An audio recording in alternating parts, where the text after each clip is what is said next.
Yo, yo, yo, and welcome back to Creeps and Crimes Podcast. I'm Taylor. I'm Morgan. Happy Thursday and happy episode 229. 229. Wow. Right. Right on the first try. Right on the first try. Yeah. This is like our second take actually recording the intro. But what we need to do right now is a full Grammy breakdown. Yes, and I know this comes out a week from the Grammys. Sorry. But we're recording it literally. Probably beating a dead bush. 100%. Wait, is that the saying? A dead horse.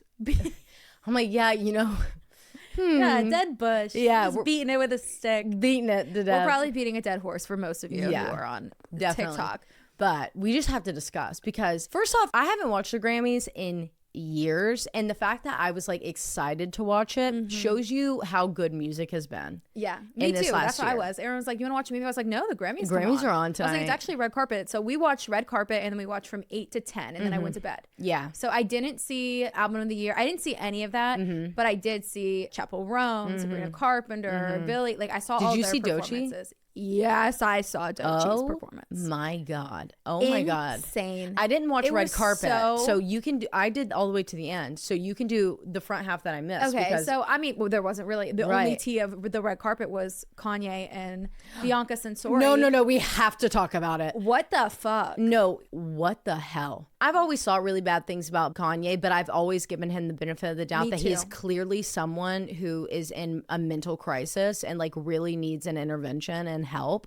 It's not going to happen. No, I always give him leeway too, because growing up as a teenager, Kanye was one of my favorite artists. He was, and so I was everyone's like trying to like not believe the narrative that was spun on him, especially because you had all these conspiracy theories like, oh my God, that's not even Kanye, like all that crazy shit going on. So it just almost made me be like, I'm not going to take in anything. I'm going to be like, dude's crazy, but like seriously, he is, and he needs help. Like this looks like this was the most disgusting shit. Yeah, this is the most disgusting, controlling shit I've ever seen in my entire life.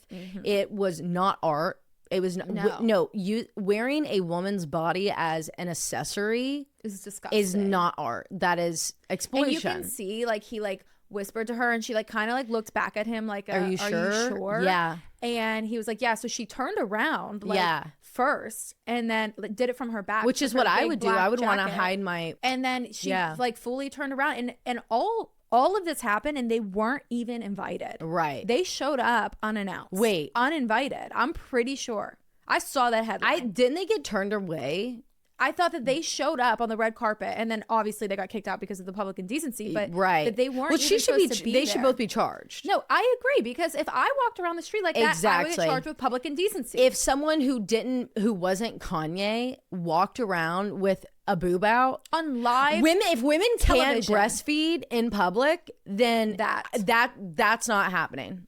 Yeah. If you're going to threaten a woman with public indecency for breastfeeding a child in public. And then did you see his tweet today? No. In response to like all of the headlines and stuff. What? This is what he tweeted. On February 2nd, 2025, my wife was the highest Google search. Oh. I have a hard time with this because like now we know that he curated / forced Kim's closet, their whole marriage. We watched it. We know that he dressed her, but he would get mad, especially if you've ever watched Keeping Up with the Kardashians. Exactly. He would get mad if Kim wore a like silhouette, like skin tight, what's now Skims, a Skims dress on the red carpet. Yeah. That it was just like too revealing and your like, mind, like like he was very like. Well, he calls himself a godly man. I've never seen a godly man walk around with a piece of jewelry. Yeah, is basically what he acted like.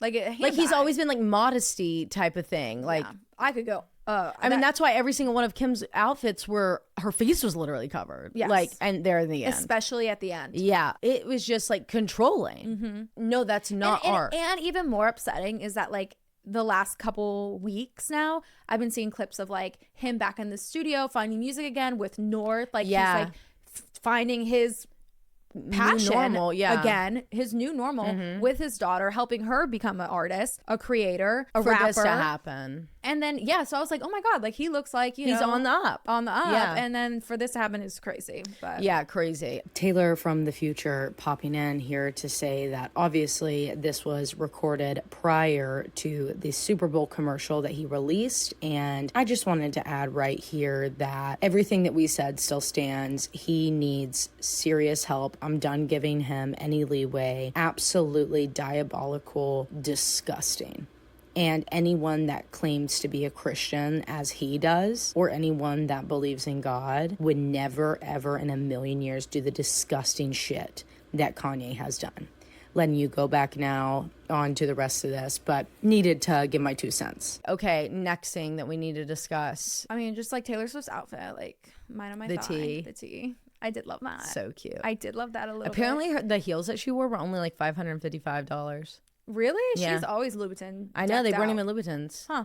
Yeah. Interesting. Well, according to a girl's TikTok. I did see everyone signing the Grammys camera. That was so cool. Was cool. I literally thought to myself when they were showing like videos of them doing it, I was like, that is such a smart idea. Yeah, but the Sharpie like didn't Sharpie. No. They needed a good expo. Yeah, you know, they needed a really good expo because it wasn't working. Like maybe it was something that they thought about on the way there. Yeah, probably. And they're like, just run to the Dollar Tree and get the first one you see. Right. But also, that is kind of crazy because you know those lenses are thousands of dollars. The other thing I want to say about the Grammys as a whole was the donations. And the commercials with the they were small so good. businesses. The local, they were so good. I thought that was amazing. I know that that's a hot take because I know a lot of people are like, how dare they ask like the public, people like us, to donate money when everybody in that room could solve the entirety of LA's problems. But the host, what was his name? Trevor Noah, maybe. I thought he did actually a really good job because he kept calling people out. He was like, guys, if you have anything at home that you're willing to do or that you're wanting to donate, go ahead and scan that QR code. But everybody else that's out there, it's on your table. You know, the celebrities, Trevor, the millionaires in this room, like it's on your table. Yep. So we really want your money. And so like, I like the way that he did it because as a host, he didn't have an option. So the Grammys told him, like, this is what we're going to be doing. Mm-hmm. You know what I mean? So, like, he presented it, I thought, in a way that was very respectful to your common day average Joes, I guess. I really felt like he was doing the same type of style that we're all used to from watching like American Idol or something, where like in between like Ryan Seacrest would be like, so you could go down here and you can vote right here. You gotta vote right here. You know, like it was that same where it was like, oh, it's fun. Oh, by the way, you at home, you there, like calling them out. He did it in a really like upbeat way that was like serious. He was good. And also I've seen a lot of like negativity about like the Grammys as a whole, where they're like, I mean, you spent hundreds of thousands of dollars just on lighting, effects, food, drinks, like that could have all been donated.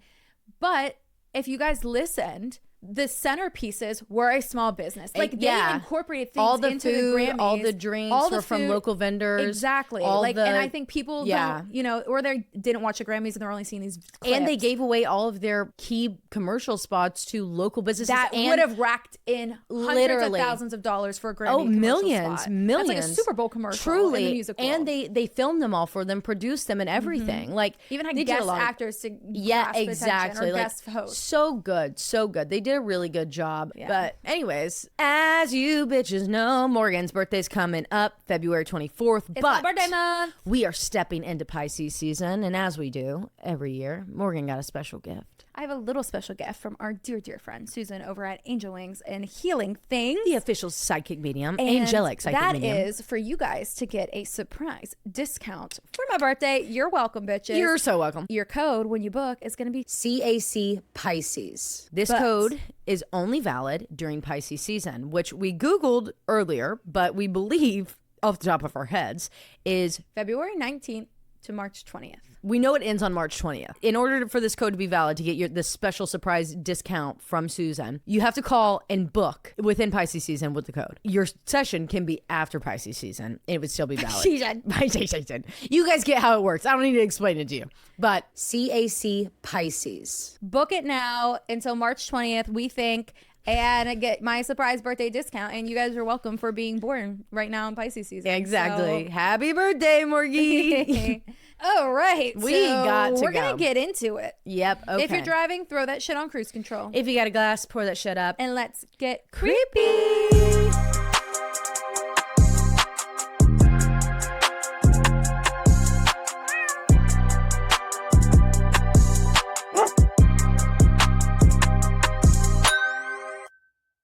Okay, So today we have something really, really special. We're so excited. We are so excited. This is going to be a trifecta that didn't originally start off as a trifecta, but turned into the perfect trifecta of all time so that me and Morgan could do this together like we have done before. As you guys know, I don't know how much we talked about it on public, but we talked a lot about it on Patreon. We connected with a bestie of ours, a listener. Our sweet listener. Our sweet girl, Miss Kate. We love you, Kate. And Kate was now, right? Yeah. A student at the Mississippi State Storytelling Institute. For her senior project, she had to make a film, and she chose to do a documentary film on a case that is really close to her heart, and it is a case that we want to bring to you today. But what's super fun about this is that, Morgan, you want to tell him what Kate asked us to do when she asked us to be on the phone?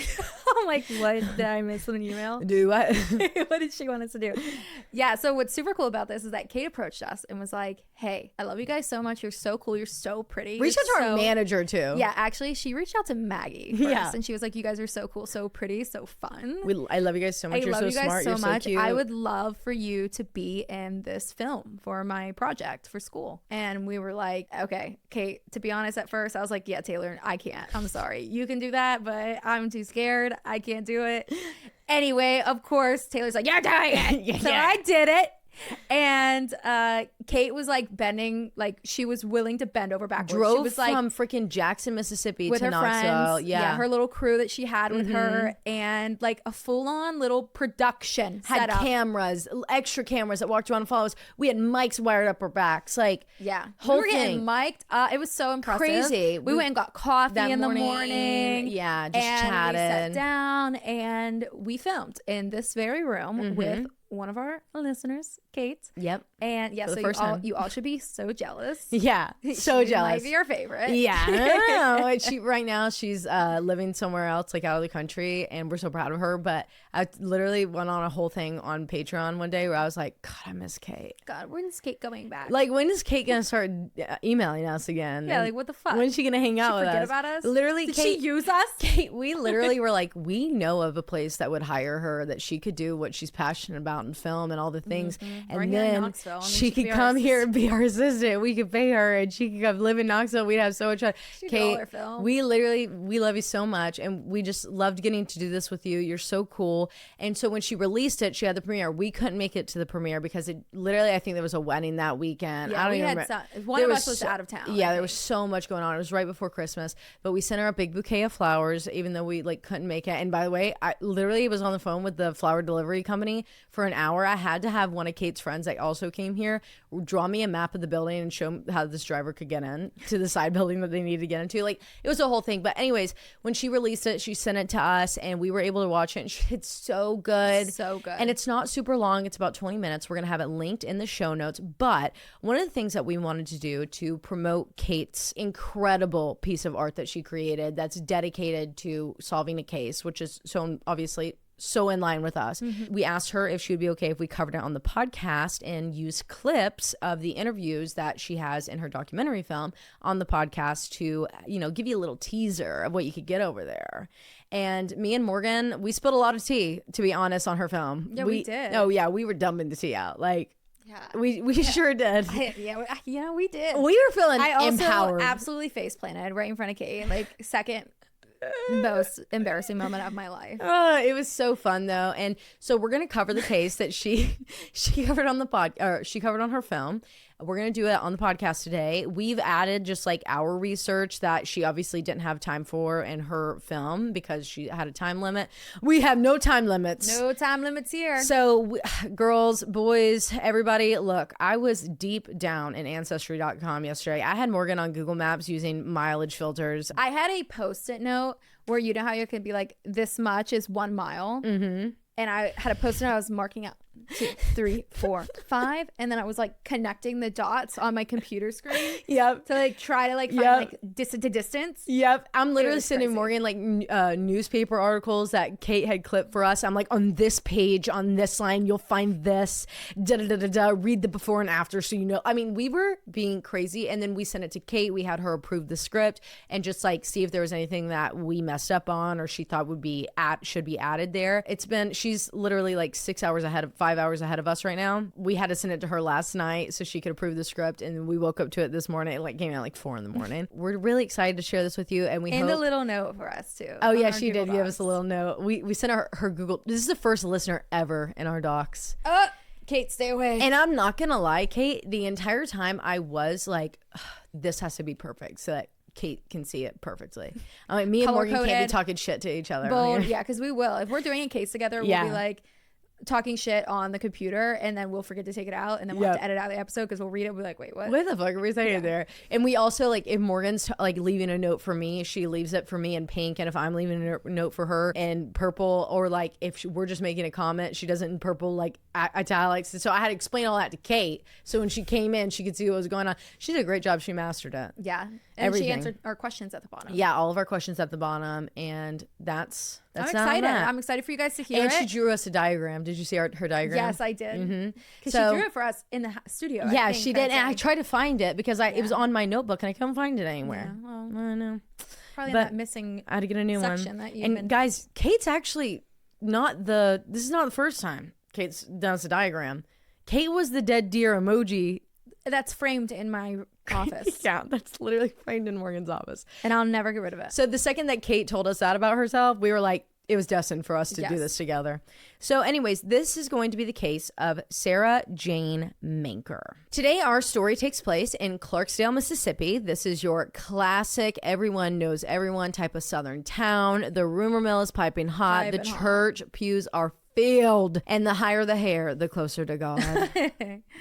This town has its history, though. Good and it's bad, of course, because here we are talking about Mississippi, y'all. Clarksdale sits in the Mississippi Delta region on the Sunflower River. Early European Americans settled and developed Clarksdale as it sat at the intersection of two former Native American routes, following the Native Americans' unjust and forced removal from the area. Several more European Americans settled in the Delta region. For its fertile lowland soil, which was excellent for growing cotton. So here we go. It was like one thing after another, you know? These settlers created plantations, bringing or purchasing thousands and thousands of enslaved African Americans to work the several plantations that were in the area. The earliest plantations all had riverfront access for the purpose of using the waterways as their main form of trade and transportation. The town of Clarksdale was founded in 1848 by a man named John Clark, born in, Lancashire. Hold on, I'll give it to you. Lancashire. Lancashire? No. Or Lancashire. No. Wait, Lancashire. I literally heard it the other day, and when I saw it last night, when I typed this part of the script, you're like, I know that. I was like, oh, I don't need to even spell it out. I know it. Clearly, I don't. England. Clark migrated to the U.S. in 1839 at the age of 16. And by the age of 25, he had purchased 101 acres of land on the Sunflower River. Prime farming. Yeah, but 25. I'm 26. Yeah, 100. That's crazy. That's crazy. He also married his wife, Eliza Jane Alcorn, had 8 children together, founded Clarksdale, naming it after himself. Now, how did he do all of this at the ripe age of 25? Because I would love to know, brother. Well, his brother-in-law, James Lusk Alcorn, was the freaking governor of Mississippi. So, you know, Nepo baby. Nepotism at its finest. At its finest. After the Civil War, when slavery was abolished, many black families worked as sharecroppers or tenant farmers. But though they had gained some independence, they were still at a disadvantage in specifically negotiations with white planters, who would essentially just do dirty deals, knowing that the majority of black families in the area were illiterate. So they would like write up a contract and say it was whatever they verbally agreed on, and it just wasn't. During the Reconstruction era, it seemed as if things were kind of on the up with the state's 1868 new constitution, which did several things such as forbade race distinctions in the possession or inheritance of property, provided the state's first public school systems, and a lot more. Unfortunately, though, that didn't last long following the passing of Jim Crow laws that included legal segregations of all public facilities and much more horrific shit. Several black families left the area in the Great Migration that took place from 1910 to 1970. Many of those from Clarksdale went to the Chicago area, Florida, St. Louis area, and eventually to the West Coast, during which some of the most rich musical traditions were developed. It's actually so fitting that we talked about the Grammys today. Because a big part of this is like the music from the area. Oh, I love that. Yeah, which is actually why Clarksdale is considered to be the birthplace of the blues. This is highly debated, but it truly is written down as like being the birthplace of the blues. Even with its dark past, Clarksdale is an integral piece of Black history and is home to the Riverside Hotel, the Delta Blues Museum, and two well-known music festivals, the Sunflower River Blues and Gospel Festival and the Juke Joint Festival. But I would venture to say that the most infamous story of Clarksdale is one that I hold personally very near and dear to my heart, as it is one of my favorite stories of all time. We have discussed it before on Patreon when we covered the 27 Club, but we're not going to force you to go over there today. We might make you do it another day. Instead, we are making this case the Kate-sponsored trifecta. So we are going to get into the Devil's Crossroads and the legacy of Robert Johnson. It is believed that Robert Leroy Johnson was born on May 8th, 1911 in Hazelhurst, Mississippi to Julia Major Dodds and Noah Johnson. His mother, Julia, had formerly been married to Charles Dodds, who was a prosperous landowner and furniture maker. Together, the couple had a total of 10 children. Oh, God. Tragically, trigger warning, after a dispute with white landowners, Charles was forced by a lynch mob to leave Hazelhurst, oh my God, leaving Julia behind in the town with their children, which is how she became pregnant with another man's child, thinking that her husband would never return. About a year or so later, she received news that Charles had changed his name to Charles Spencer and was living in Memphis, Tennessee. So Julia packed up and moved their children and baby Robert to the Memphis area, where Robert would later attend the Carnes Avenue Colored School and learn about music, language, geography, arithmetic, reading, and more. There, he fell in love with the blues and music, as he was right in the middle of some of the best contemporary blues musicians in history. Imagine living in Memphis at this time. Imagine. Oh my God. Eventually, he moved with his mother to Commerce near Robinsonville in the Mississippi Delta after she married sharecropper Will Dusty Willis. That's a good name. Will Dusty Willis. That is where he became well known at the ripe age of 10 or 11 for playing the harmonica and jaw harp. At the age of 18, Robert married 14-year-old Virginia Travis in February of 1929, and the two began planning for their first baby. But tragically, Virginia died shortly after their marriage during childbirth. Following this tragedy, Robert abandoned the life he had been planning of being a husband, father, and farmer, and dedicated his life to becoming a full-time blues musician. First thing he did was move nearby his birthplace to possibly find his biological father. While there, he learned from Ike Zimmerman how to master the guitar house style, along with several other styles of playing. What's important to note about Ike Zimmerman is the tale that he had learned to play guitar supernaturally while playing at midnight in graveyards. Ooh. Eventually, when Robert returned to Robinsonville to visit his mother months later, everyone was shocked to see that he had mastered incredibly developed and mature guitar techniques that blew everyone that heard him play away. Specifically, Robinsonville's very own famous musician, Son House. When they asked where and how he learned so quickly, this is the story that was told. Johnson wanted to become the greatest blues musician of all time and asked anyone he heard playing the guitar well for lessons.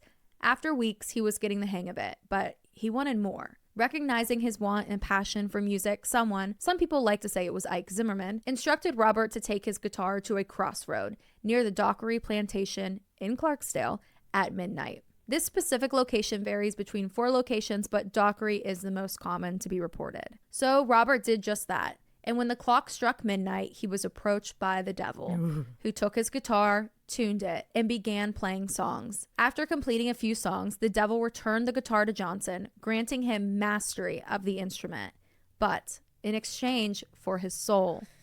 Robert accepted the terms of their deal and left, becoming one of the first to master the Delta blues style and one of the most influential musicians of the 20th century. Sometime around 1936, Robert went to Jackson, Mississippi, where he was introduced to Ernie Ortle, a salesman for the ARC group of labels, which is how he was put into contact with Don Law, head of Columbia Records, and invited to San Antonio, Texas for a recording session with Law. This session took place from November 23rd to 25th of that same year in room 414 up the Gunter Hotel. During this 3-day session, Johnson played 16 selections and recorded several takes for most of these songs, including Terraplane Blues, Last Fair Deal Gone Wrong, I Believe I'll Dust My Broom, Sweet Home Chicago, and the infamous Crossroad Blues, which later became the blues standard and sold as many of 10,000 copies in its first few weeks of release. Wow. 2 years later, on August 16th, 1938, at the age of 27, Robert Leroy Johnson died near Greenwood, Mississippi. Though the causes of his death were listed as unknown, even following an autopsy, it eventually was determined that he likely had complications with congenital syphilis. However, many people believe, because of the weirdly hush-hush nature of his death, like it wasn't really announced or reported on at all, that he had been murdered by a jealous husband of a woman whom he had flirted with in the few days prior to his death, where he had been performing at events in the area.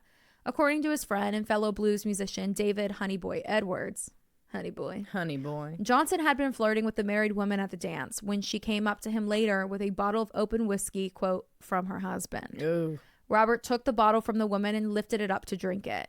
Honey Boy knocked the bottle out of his hand, telling him to never drink from a bottle that he hadn't opened himself. Mm-hmm.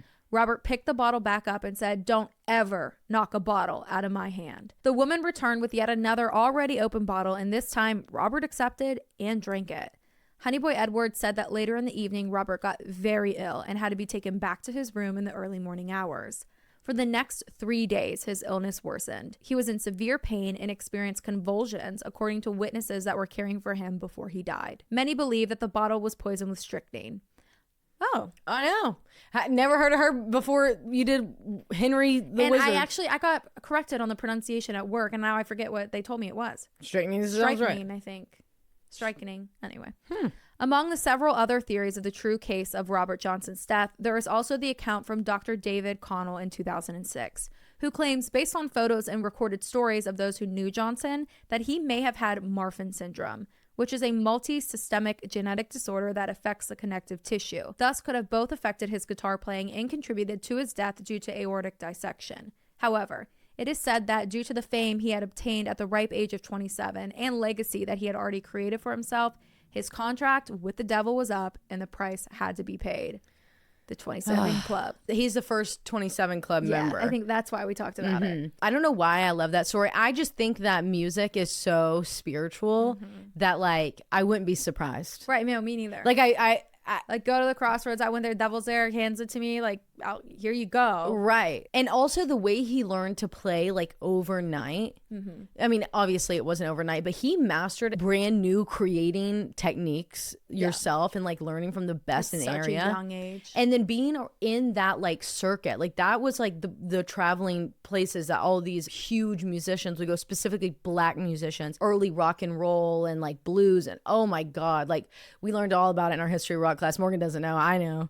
I copied off every test. I took the test, so I remember it. But yeah, I love that story. I remember we talked about it in that class too. Did we really? I would have loved that. Yeah, we did. And me and you were both like, oh, this is good. This is good. Really? Yeah. Oh, damn. I think that probably was the earliest, like, version of Creeps and Crimes was maybe that thing. That was the only thing that got you listening. Yeah, right. Yeah. You know what's interesting though is that, like, I mean, how many times, and this sounds like a really crazy conspiracy theorist, but the theory is out there that even today, like, Hollywood, like, sold their soul to the devil. Yeah. And anybody with fame sold their soul to the devil. Yep. And, like, this dates back to, like, that theory dates back hundreds of years. And they say, and before that, like, Ike Zimmerman said that he learned how to play supernaturally in the like, it's graveyards. crazy to think about. Yeah. You know? It's really maybe crazy. There's more truth to that. I don't know. I know, right? Like, truly. I could talk about this forever. Yeah. And we need to move on. After hearing the story of the Crossroads, it truly doesn't surprise me why the church pews were always filled. For real. Clarksdale. And why Sara Jane Manker was sitting in them each week. So getting to our case for today, we're going to fast forward a few years past the crossroads with Robert Leroy Johnson to Friday, October 16th, 1987. That morning, 65-year-old Sara Jane had just gotten home to Clarksdale from a trip to a Bible convention with a good friend of hers. And just like anyone returning home from a trip, she planned on taking it easy, especially because she and her husband, David Manker, were going to be leaving on a weekend trip with another couple around noon that day. So her morning, she was taking it easy. She was just doing a few loads of laundry, repacking her bags, and making a list of errands for her husband, David, to go run before they got out of town, but specifically before the town got too busy. You know? Hit rush hour. Exactly. Grocery store. Exactly. Terrible. David headed out the door to downtown Clarksdale with his list in hand at around 8 a.m. and said goodbye to his wife as she was switching over the laundry, like putting in a new load into the washer. At around 9:30 a.m., David returned home from his errands, parked his car in their adjoined carport, and entered into the house, calling out to Sara Jane, letting her know that he was home. And if we know anything about husbands, he was probably saying, "I need help carrying this in." Aren't you the man? Like, yeah. What do you mean? You know? I get out and I do it in one my load. Trunk. Actually, I don't grab anything. I say, you go get it. Yeah, car needs You're going to have to in. get it.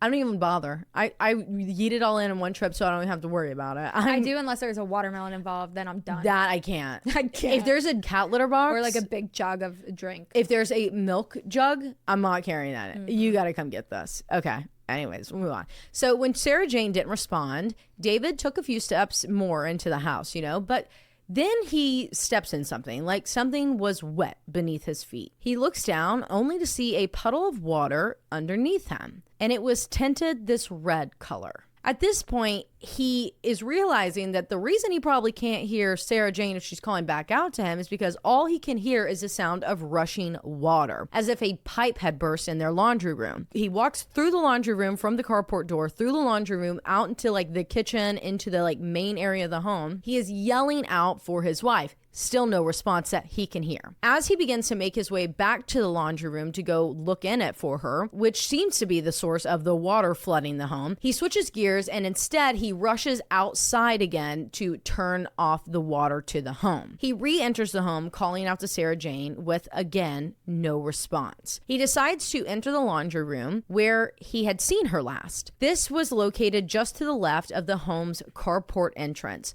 where he had been when he first stepped into that puddle of red tinted water. He steps into the laundry room and he looks from his right towards the machines and then pans over to his left. This is where a water closet is. And a water closet essentially is just a random closet, maybe with a water tank in it, sometimes not, but this specific one only had a toilet in it. The door is closed, but alarmingly, an entire panel of the door had been busted out and the doorknob looked like it had been whacked off. He slowly makes his way towards this water closet door to peek in through that hole in the panel, expecting to see that maybe the toilet was the source of this broken, flooded water situation. Instead, it was much more horrific than that.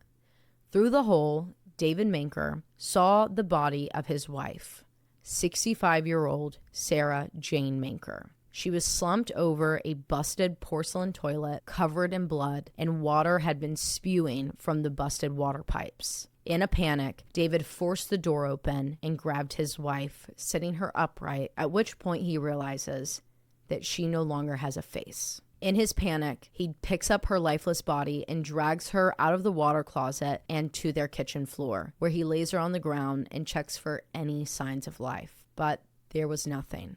Hysterical, he covers her face as he could not bear to see his wife in this condition, and he called the police. Coahoma County Sheriff's Department rushed to the home and sealed it off as a crime scene as they waited for the forensics team to arrive from the Mississippi State Crime Lab, discussing the order of events and getting David Manker's account of that morning, which is exactly what I just told you. Eventually, investigators determined that Sara Jane Manker had been shot at close range in the head with a 12-gauge shotgun at least twice, which happens to be the same type of gun that David and Sara Jane owned and kept in their laundry room. That was now missing. And that wasn't the only thing missing. So was Sara Jane's wedding ring. According to an article that was released in the Clarksdale Press Register on October 27th, 1987, the Coahoma County Sheriff Jesse Bonner said in an interview that they believed this had to be a robbery gone wrong, based on the evidence that they had at the time, which included potential damage to the rear door of the house that connected the carport to the home, which was the same door that David entered that day and right beside the laundry room, indicating that someone had forced their way into the home, as well as the story that the initial investigation of the crime scene told. Specifically, let's discuss that busted down door to the water closet Sara Jane was found behind. As we discussed, the panel looked as if it had been punched out, and the doorknob looked like it had been either blown off or whacked off. Well, while observing this damage, investigators noticed chips of yellow paint on the door and around the door frame. When I say around the door frame, I'm talking about like where the doorknob would be if the door had been shut. And they took these pieces of the chip paint and began comparing them to other items inside the home to determine what could have been used to cause these paint chips to be left behind on the door. And it didn't take long for their eyes to immediately land on a stool that was kept in the laundry room. After further testing, it proved that this yellow stool was used to beat on the water closet door, leading them to believe that someone had entered the home in an attempt to rob it, not realizing that Sara Jane was in the laundry room. Once the two became aware of each other, either she with him or, vice versa, it is believed that Sara Jane hid herself in the water closet, at which point the suspect grabbed the closest thing, the stool, and began beating on the door to get to her. Still unable to reach her, it is believed that the suspect then scanned around the laundry room once more and spotted this time the shotgun, at which point they took it and fired several shots not only through the door, but once they had created the hole, they shot directly at Sara Jane, striking her in the head and face, as well as the toilet, again causing the water to flood. Because of the chaos that had ensued, instead of continuing on their mission to rob the home, the suspect likely took the gun and the closest valuable that they could find, which was Sara Jane's wedding ring, and fled on foot. All of which investigators, following the formal autopsy report, believe took place at around 9 a.m., meaning Sara Jane had been attacked and killed just an hour after David left to go to the store and 30 minutes before he returned, which is exactly why investigators very quickly got bloodhounds to the property and surrounding areas to search for a scent. But why would this person, instead of just fleeing the second they realized that someone was in the home, target and brutally murder Sara Jane Manker? Well, as we all know, typically when this happens, it means that the intruder did not have their face covered, meaning they would be able to be easily identified. But who would have done this? Because don't you think in a small town like this, police would know exactly who they need to look at? Like we were talking maybe 2 weeks ago about Ashley Freeman's brother, who when they were like, oh, something happened, it was like, oh, go get that Freeman boy, go get that Freeman boy. It's a small town thing. Like, oh, I know who would have done this. Mm-hmm. And in most cases, yeah, small towns like this would be like, oh, we can imagine who would be robbing the houses. Right. But in this specific case in Clarksdale, no. And Morgan is going to tell you why. Going back to what Taylor was saying with the bloodhounds and really the purpose for the shotgun that David Manker kept in the laundry room, the reason these things stand out as important context for both the investigation and the case as we are telling it to you is because while the Mankers, yes, were from Clarksdale, they actually lived on a farm in Roundaway, Mississippi, which is just 12 or so miles south of the city. Roundaway, Mississippi is a very rural area with lots of farmland, and the terrain is so flat that if you stood, according to Google Maps, if you stood out on your porch, you could see all the way across your 100-acre cornfield. I did Street View, and I could look miles. I could see miles. It's like those scenes in a movie where a tornado's coming and you got 15 minutes to prepare because that's how flat it is. You can see it coming. There's like barely any trees either. Like whenever I was like going over and hovering over, I could point out every single house that was in this area. Yeah. I'm like, there's a house, there's a building, there's a farm. It was just open fields. To even get to the Manker's house, it was back road, turn on to back road, turn on to back road. Roundaway was every farmer's dream. It was desolate, quiet, visible, but secluded. except there was one infrastructure located in this area that would maybe keep locals on edge, or better yet, strapped. And that was the Mississippi State Penitentiary, just a little less than 7 miles away from the Mankers' home. Now, bear with me on that because I couldn't get grid lines of the prison. So from point A of the house to point B, as in the actual prison, it was 7 miles distantly. Now, if you were to drive it on roads that you could access, it was actually 11.1 miles. But if that prison property extended even a mile, then it would be less than 7 miles. Yeah, because there's like a bunch of like dirt roads and like access roads around. I'm telling you, me and Morgan were sleuthing yesterday. We were sleuthing.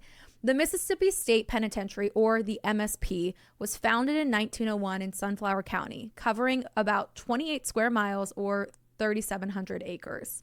It was originally called Parchment Farm, based on its location, Parchment, Mississippi, and the fact that this was an agricultural labor prison. For the first 16 or so years, Parchment Farm housed only black men. But in 1917, it integrated both black and white prisoners as well as male and female prisoners. But still, it was fully segregated throughout. Parchment was separated into 12 male camps and 1 female camp. And I also want to make note of this here that we don't know how far that property extends. So there could be a camp at the very, very end of that property line. Exactly. The inmates worked 10 hours a day, 6 days a week, and slept in long, single-story buildings commonly called cages. Most males were employed in farming, but some also worked in the brickyard, the sawmill, the cotton gin, and the prison hospital. And the female camp produced clothes and bed sheets for the entirety of the farm. Locals were not happy with the installment of the prison, as you can imagine, and actually fought against the prison, performing executions because they didn't want to be known as Death County. They're already Devil County. We can only take so much. Yeah, we can't be devil and death. Yeah, we can't. And for the first 50 years, the prison would actually send out any of those condemned criminals back to the counties of conviction for execution. But in 1954, while many residents of Sunflower County were still opposed to the concept of housing executions in their own home, their backyard, the governor at the time, Hugh White, called for this special session to discuss the death penalty. And that same year, the prison installed a gas chamber for on-site executions. They really listened to the public, didn't they? Yeah. In 1961, the Freedom Riders were arrested throughout Alabama and Mississippi. For those of you who are unaware of who the Freedom Riders were, my all-time favorite civil rights group, I know, to be honest. It was a large group of civil rights activists who would mix racial groups, load up on buses, and then drive these interstate buses into segregated southern states to challenge local laws and customs that enforce segregated seating. When they entered the Deep South, they were faced with a lot of backlash, but especially in Alabama, when the federal government had to intervene.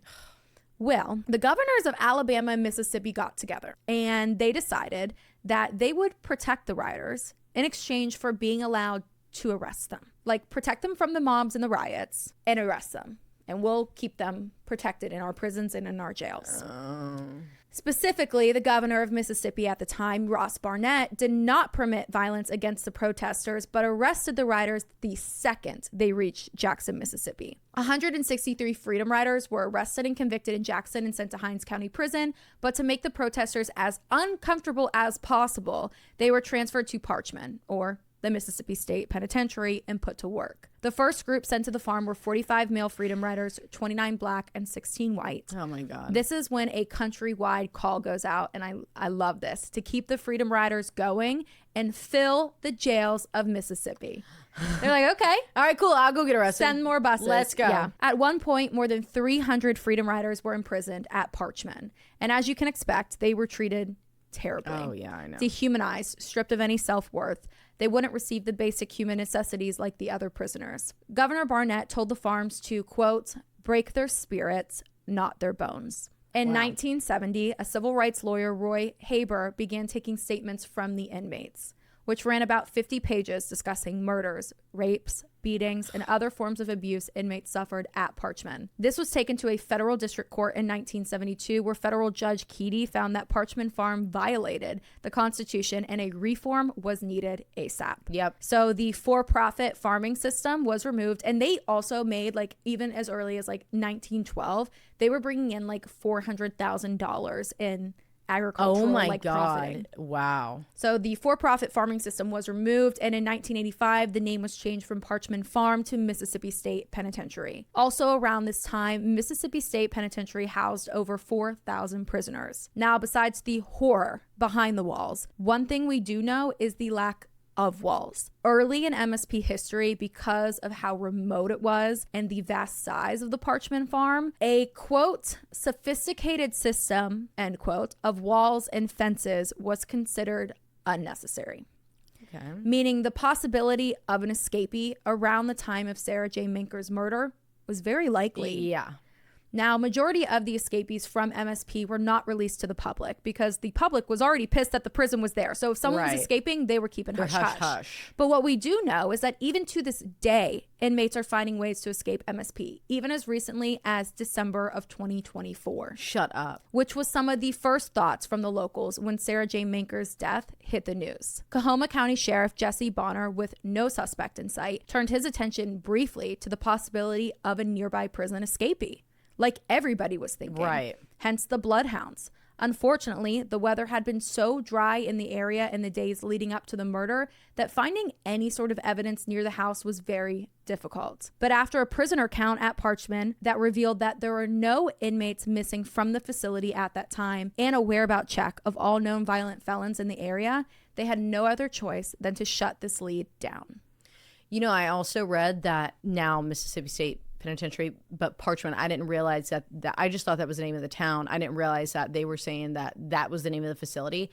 That jail or prison actually sent their bloodhounds to search. Yes, they were. They're bloodhounds. Because the prison had no walls for the longest time. It was just in a bunch of fields. It was like, if they can really just, we could see where they're going. Yeah, like, okay. Yeah, and they were also, because this was very common then, but like this prison was also notorious for having like the good inmates stand role as prison guards. So all it took was one connection. Yeah. To be like, I'm out of here, and he's on point in the south what? Okay, that's my buddy. Exactly. You know? And you know, thinking from the sheriff's department, like they're probably like, we cannot, if someone was missing that night, we got to keep our mouth shut. Yeah. Because this is the Mankers. Like, well, no, not even the Mankers. Her maiden name. We'll get to that. Mm-hmm. So with the prison escapee theory being ruled out, investigators truly were at a crossroads. Not the devil's one, though. Because after looking at the evidence and crime scene closer, taking into account that really nothing had been stolen from the home other than the gun and potentially her ring. And I say that because I've not seen the autopsy report, and this case is locked down. So I would be interested to know if they were able to determine if it was taken off pre or post-mortem. So, you know, this didn't really seem like a robbery gone wrong. This looks more like, to me at least, and pretty much everybody, a targeted attack. It was personal. The way she was killed was such a violent death. I didn't see it in person, but I saw the photographs. It was really a gruesome crime scene. Her head was obliterated, and they were awful pictures. I would say top 5 in terms of how difficult it was to look at the autopsy photos and the crime scene photos. Knowing Sara Jane made it more difficult, but I think it's sort of like you take a deep breath and you try to remember Sara Jane the person, not Sara Jane the corpse on the autopsy table. And you remember her, all the good things, and that's how I handled it. Someone was so determined to end Sara Jane Manker's life that they not only used a stool to beat down a door to get to her, they used a gun to blow through the door, corner Sara Jane so that they could kill her point blank. But who? No one that knew Sara Jane Manker could think of anyone that would want to harm her. She virtually had no enemies. So if it wasn't a robbery gone wrong, and it wasn't a revengeful act of someone that she had pissed off, it more than likely was not at random at all. It was a crime of passion. And typically, these types of crimes are committed by those closest to the victim. So let's take a moment to look into who Sara Jane Manker was. Sara Jane Weeks was born on April 17th, 1922 to John Edison, or Ed, and Lillian Fraser Weeks as their first of 2 children. Just 5 days before Sara Jane's 3rd birthday, the family welcomed their 2nd child, Joseph Richard Weeks, or JR, into their family, making Sara Jane a big sister. The family lived on the Weeks family farm, which they owned and operated in South Coahoma County for 70 years by the time of Sara Jane's death. According to various reports and obituaries I found, it pretty much seems as if the Weeks family practically founded the Roundaway community. Sara Jane was a kind-hearted, God-fearing, intelligent Southern woman. She graduated from Clarksdale High School around 1940 and continued her education at Randolph-Macon College in Virginia. At the time, it was Randolph-Macon Women's College, which is a private liberal arts college and the 2nd oldest Methodist-ran college in the country. Wow. There, she became a member of Pi Beta Phi sorority. That's crazy to think about. I know.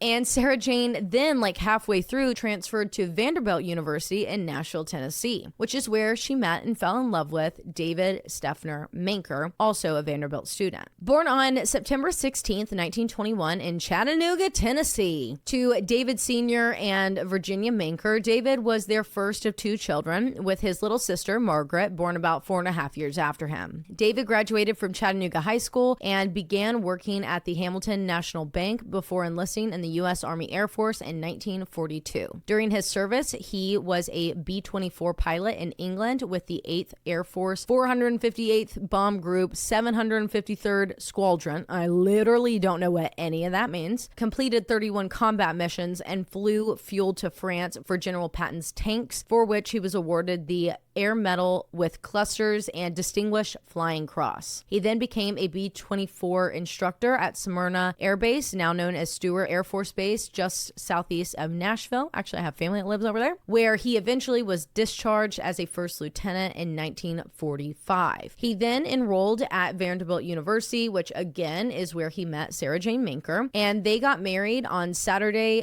August 24th, 1946 at the First Presbyterian Church of Clarksdale. And y'all, there is an entire column about their wedding that I found in the archives of the Chattanooga Daily Times. We're going to read it to you because every single aspect of the wedding is listed. I was so obsessed. I was like, I need to read all the wedding columns.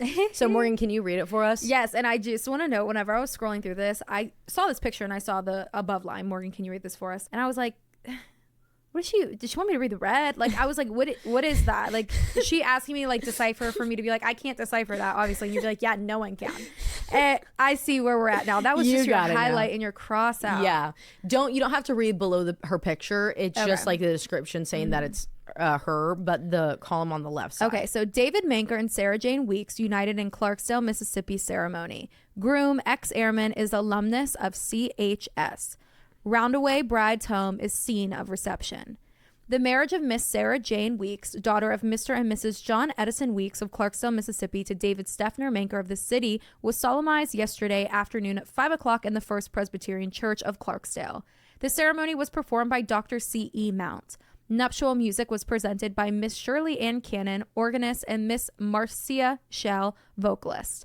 The bride, given in marriage by her father, was gowned in ivory slipper satin fashioned with a basque bodice, a sweetheart neckline outlined with a seed pearl design, and bouffant skirt ending in a court train. Whew. The chapel-length veil of French illusion fell in two tiers from a Mary Queen of Scots cap of shirt illusion and orange blossoms. She carried a white Bible topped with a white orchid. I mean, it's our flower. She literally slayed the hell out of And that. the best part, attendants wear pink. The bride's attendants were Miss Ann Dukemeyer of West Point, Miss Maid of Honor, and Miss Ruth Hayes and Mrs. Joe P. Walker of Clarksdale, bridesmaids. They were dressed in pale pink taffeta with full hoop skirts and wore matching hand-crocheted mitts. Their flowers were colonial bouquets and pastel shades. Joe Richard Weeks, brother of the bride, was best man, and groomsmen were Charles Porter and Sterling Miller of Chattanooga, R.T. Wallace of Nashville, and William Yandel Jr. of Vance, Mississippi. A reception followed at Roundaway, the country home of the bride's parents. Mrs. Weeks, mother of the bride, wore a dress of rose beige lace and marquisette over taffeta with orchid corsage.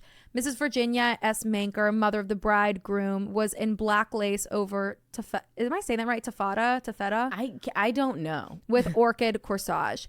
For traveling, the bride chose a Casella model of citrus green, that word's blacked out, with Palomina brown accessories and corsage of orchids. Wow. After a wedding trip, the couple will reside at 108. That's crazy. I know, the whole address. The couple will reside at 108 Cherokee Road in Nashville, where Mr. Manker is a student at Vanderbilt University. Out-of-town guests present there were the bridesmaid's mother, Mr. and Mrs. Sterling Miller, Miss Jane Dix, Mr. and Mrs. Eugene Drake, and Mr. and Mrs. Thomas de Rosette of Chattanooga, Miss Julia Crozier, Mr. and Mrs. H.C. Berglund, Mr. and Mrs. Hugh Hobbs, James Hobgood, and Cameron Stewart of Nashville, Mr. and Mrs. James Short of Franklin, Tennessee, Miss Dorothy Davis of Lewisburg, Tennessee, J.A. Weeks, and Mr. and Mrs. Charles Haddocks of West Mississippi, Mr. and Mrs. James Guest of Durant, Miss and Mr. and Mrs. Frank Hollingsworth of Leland, Mississippi. The bride is a graduate of Clarksdale High School, attended Randolph-Macon Women's College, and was graduated from Vanderbilt University. She is a member of Pi Beta Phi sorority. Mr. Manker is a graduate of Chattanooga High School and served during the war as a pilot with the 8th Air Force. I mean, everything. The address is crazy. The guest list. The guest list, the roster. Why don't we do that anymore? I know. Minus the address. Because you know what? Let's be for real. Also, Instagram. Yeah, Instagram. We do it, but in the news, right? You know? Actually, go to Zola.com. Yeah, actually, no, ruin that. Okay. So as the article said, they lived in Nashville while they both completed their degrees. And I'm not sure exactly what year Sara Jane graduated, but David did graduate from Vanderbilt in 1949. After which they both moved back to Sara's hometown of Clarksdale, Mississippi, where they both successfully managed the Weeks family farm. Alongside Sara's parents, her aunts, uncles, and her brother, Joseph, or JR, along with his wife and family. Though David and Sara Jane never had any children of their own, they treated their nieces and nephews like their own babies. Family was an integral part of their lifestyle as well as their faith. Sara Jane Manker, as well as her husband and entire family, were dedicated and active members of Clarksdale's First Presbyterian Church, where Sara actually taught Sunday school and Bible class, was a Bible moderator for the church circle, and a member/former officer of the Women in the Church. Oh. Now, I wasn't all that sure about what the hell well, I'm still not all that sure about what the hell half that means, but really, Bible moderator, I was like, okay, I need to look that up because I've never heard of that. And when I Googled it, this is literally what popped up. Quote, the person who presides over meetings of the church governing body, acting as a neutral chairperson to facilitate discussion and ensure order during deliberations, essentially functioning as the leader of the meeting while maintaining impartiality. Thank you. And fairness. The term moderator essentially means chairman in this context as it pertains to the Presbyterian Church. So my girl was a boss. Yeah. She was the damn boss. Sara, along with her husband and entire family, were incredibly involved in philanthropic projects and charitable endeavors. However, they never ever took credit for their donations. So I couldn't really find much on exactly what they had done. All that it said is, quote, much of the area's youth has benefited for many, many years, end quote, from their charitable endeavors. Wow. As for how people thought of Sara Jane Manker, I want you to hear this from the people in the community that loved her so dearly. I suspect you cannot find anybody to say a bad thing about her. They were well known in the community, very active in Presbyterian Church in Clarksdale. Very nice and polite when you would see them. Just all around good people. Now that Sara Jane was just nice. She wasn't loud and boisterous or any of that stuff like that. But she wasn't quiet either. She could carry on great conversations, but she radiated kindness. That's the best way I can say it. Sara Jane's father, John Edison, or Ed Weeks, passed away in 1959, the same year that her brother, JR, got married to his wife, Celeste. Then tragically, in 1977, JR, her brother, passed away at the age of 52 after, quote, a long battle with an illness, end quote. So when her mother, Lillian, passed away in 1982, other than her extended family, Sara Jane was left to run the entire farm on her own. Meaning, investigators had their eyes set on one person. The only person that would have something to gain if Sara Jane was killed. Her husband, David Manker. Despite the fact that David was seen by several people as he was running errands in downtown Clarksdale, there wasn't enough solid evidence, exact times that he was seen, etc., to prove that he was in town at the time Sara Jane was murdered.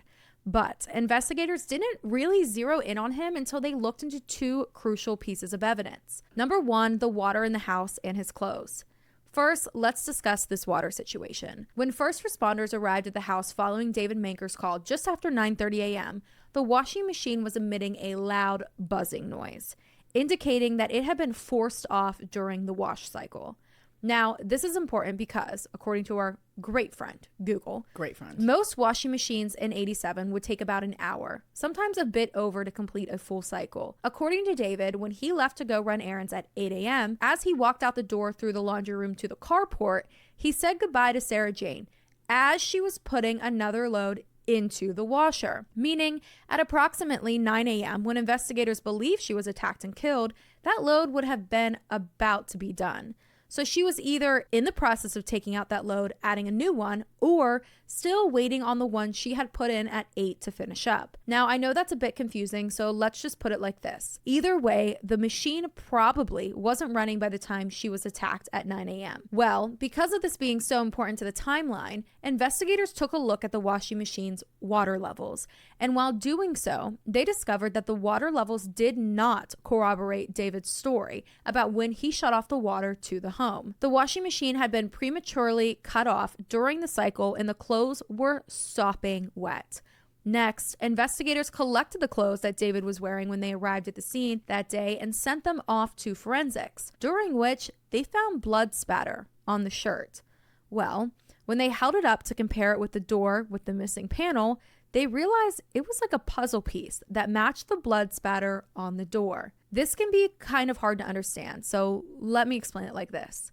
Let's say we have a fence that has large gaps between the wood boards and holes in the wood. Then I make Taylor go stand on the other side of it and her body against those gaps and those holes. While from the front side of the fence, I spray it down with paint. Once I am done, Taylor's shirt and body would have the spray paint on it that perfectly showed where the gaps and the holes were. That is pretty much the point that they were making here. So, like, you wouldn't be covered where the fence was blocking you, but where the hole in the fence was, Taylor's covered. Right, like, you know how the sheet that you always use when you gotta go spray paint something outside and you lay this and it thing, has an outline. It has an outline of it. Exactly what they're talking about. Okay. When they asked David about this, he explained that the blood on his clothes were from where he cradled his wife's body in his arms and carried her to the kitchen. Specifically, it was her blood-soaked hair that flipped backwards on his shirt, which is how he explained the pattern.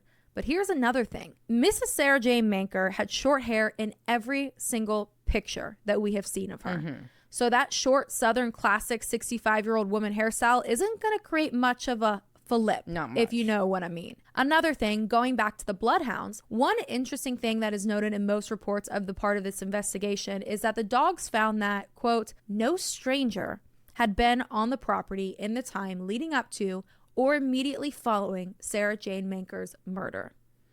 Damn. Great for them to say, like, there's no stranger. Right. There's no smell here that's off. That isn't normally here. That's not all over the property. Right. And just like police turning their attention to David, so was the town. The rumor mill was working overtime as people chose sides, when most people pointing the finger at David. Rumors swirling about her death being a crescendo of years and years of hidden abuse against his wife that ended in an escalation that just made him snap. Others chatting about the possibility that he was insecure about this being his wife's town, living and farming on her family's farm, his wife having way more financial worth than him. And maybe he was tired of living out her life, but wanted it all to himself to spend and live exactly how he wanted. Killing her meant that he got everything, as it was only the two of them. And what I didn't tell you about Sara Jane Manker was that she was a millionaire that shared equal ownership with her husband of the family's 1,900-acre farm. Conveniently enough, in 1982, which was the same year that her mother died, just 5 years before her death, the Mankers created a trust for their real estate property with provisions that the surviving spouse would receive the income of the deceased spouse's land holdings. Here's the catch, though. It details that the only way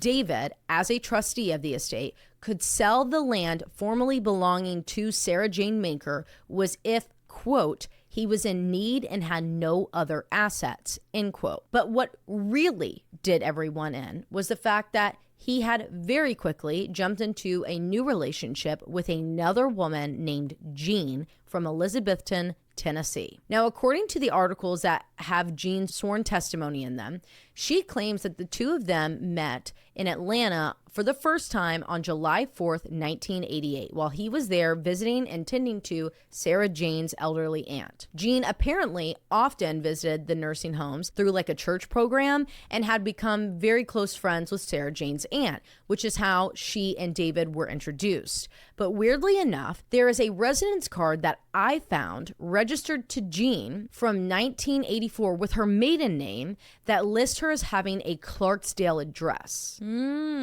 Which has me wondering, but we're going to come back to that. You can rest assured that this was the talk of the freaking town. Like, his wife got murdered and he was already publicly dating a new woman. Not to mention a new woman to town. But the hype of the topic simmered once again. That is until March 13th, 1988.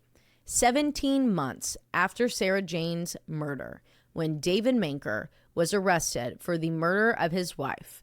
His bond was set at $150,000, which was arranged, but he was not released, which forced his attorneys to contact the circuit judge, who then had to call the jail and advise them that they needed to release his ass immediately because they had his bond arranged, as well as call for a hearing of habeas corpus. But it was only then that he was released, and the drama doesn't stop there. Before the scheduled preliminary hearing set for May of that year, the county judge had to recuse himself because he was too close to the case. His substitute was chosen, which ended up being a judge from DeSoto County, who then immediately put a gag order on the case with the newspapers. And it was during this time that he was out on bond on January 21st, 1989, that David and Jean got freaking married in Georgia. 2 years How after? is someone out on bond? Is that 2 years after? Yes. 2 years, yeah, 2 years after Sara Jane. Able to get married in another state. How Yeah. is someone out on bond able to go to another state? Exactly. And you know, I was actually looking at that timeline from when, you know, looking back at it right now. Jean claims that they met in July, so that would have been after, while still he was out on bond. That's because he got arrested in March. Yeah. So then July is when she claims that they met, and you dated him? You were like, okay with this situation. Yeah. Right. You had to go to another state to marry him. Right. What? Weird. This is just weird. Then Manker got indicted by the grand jury for murder. They scheduled the trial for July with a change of venue, and they needed to get the hell away from Clarksdale because everyone knew everyone and everybody knew there was everything no about jury. There was no unbiased jury. If he went on the stand in Clarksdale or anywhere near Clarksdale, to be honest, his ass was getting the boot first day. Yeah. This, honestly, the changing of venue and the changing of judges and like people that are allowed to work this case had to be changed like every month. And that's why it took so long to get him, not really that long. And finally, the case goes to trial in December of 1989. We are going to give you just the Cliff Note versions of this trial because there was so much. Truly. To paint a picture, the prosecution and the defense went all out, bring it on style in front of the jury. The prosecution had a replica of the washing machine, created a mock layout of the laundry room, carport, rear entrance to the home, and water closet door. Both sides brought blood spatter experts to argue each of the sides and explain how Sara Jane Manker's blood spatter got on David's shirt in such a similar pattern to the door, and several other things. That's like a circus in there. Yeah. But what really sealed David's fate was the sheer amount of character witnesses that were brought to the stand to speak on who David was. One of these many people was his new wife, Jane Manker, who told the jury, quote, "I know that David loves Sara Jane. He will go to his grave loving her. But I also know that he has a place in his heart for me too." Bitch, what? Bitch, what? What do you mean? What do you mean? Like, this is not on trial about your marriage. No, and the quote goes on and she's like, "And I can live with that." And it's like, and I can live Gene, with that. honey, you need to have some. Kate made a note right here. That'll do it. That'll do it. Another person that took the stand was a nearby as nearby can be in this area, neighbor of the Mankers testified that on the day Sara Jane was killed, she was outside hanging laundry on the line when she suddenly heard 2 loud shots somewhere between 9:15 and 9:30 in the morning. But other than that neighbor, pretty much everyone else was kissing David's feet. So the consensus was this was a good, God-fearing, amazing, all-American man who had some horrible shit happen to him, which wasn't fair because he was just so good. He was such a good guy. He was veteran. He's a veteran, you know. Good all-American, God-fearing. Good bandy man, educated bandy. He's an educated man. Mm-hmm. Exactly. Best guy I ever did do meet. But that was that. On Monday, December 11th, 1989, after an 11-day trial, only 11, and a total of 46 witnesses taking the stand, the jury was out to deliberate. The next day, Tuesday, December 12th, 1989, at 4:15 p.m., the 8-man, 4-woman jury returned with their decision after 16 hours of deliberation, and they acquitted him. The defense had proved to the jury there was enough reasonable doubt created that David Manker was innocent, so they ruled as such. That day, David Manker walked out of Hinds County Courthouse hand in hand with his new wife, Jean Cole Manker, my accent coming out, Jane Cole Manker, and as she wore a large pearl necklace, a fur thigh-length jacket, hoops, and he sported a trench coat with a suit and smiles painted across both of their faces. I mean, he looks ancient in that picture. I know. And do you see her? She acts like she's on the damn red carpet. Yeah. And he got space in his heart for me too. Oh, Lord. To this day, Sara Jane Manker's case remains unsolved and locked down because of the local popularity of the case. Investigators claim that it is still somewhat active and that they all want to solve Sara Jane's case because it had such a profound effect on the community. But it never has been. Before we wrap up and tell you why you have to go click the link below and watch Kate's film, I wanted to point out a few things, starting with some questions. Why marry Gene so soon? So quickly. Why would she marry him when he is literally out on bond and just had gotten indicted for the first-degree murder of his wife? Well, all I can think is you can't testify against your spouse. True. And I also wonder if there is a clause in the estate that if, and I don't know how this would work out, but if he were to be unaccessible to the funds, if he was sent to jail, if his new wife could access the funds. Right. Or like if he was unable to access the funds, maybe his new marital affairs could. Maybe she's literally, but she was 60, Maybe what, she 62 when, no, literally, that's what I'm thinking. Did they look into Jean? Right. Because what are the odds that she has a residence card with her maiden name from 1984 showing an address in Clarksdale? And immediately was like, we met on July 4th, we 1988. drove to Georgia. When we went to Georgia and we got married. It's just something about that weird. doesn't line up right with me.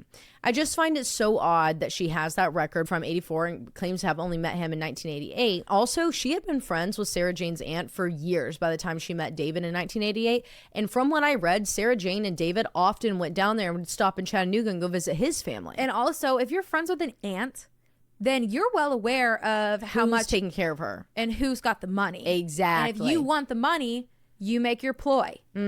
Seduce the husband, kill the wife. Exactly. Every plot to every Lifetime movie. Truly, it could be just as simple as that. With that in mind, the fact that David had gone there multiple times and that she had, Jean had gotten to know. Let's say that she didn't move up to Clarksdale in 1984. Let's say they did meet at that, Atlanta nursing home. Is it possible that she could have met David when he was there visiting with Sara Jane before her death? And if that was the case, had they had this ongoing affair and she was like, I want to be with you. I want to be with you now. I want to get out of here, whatever.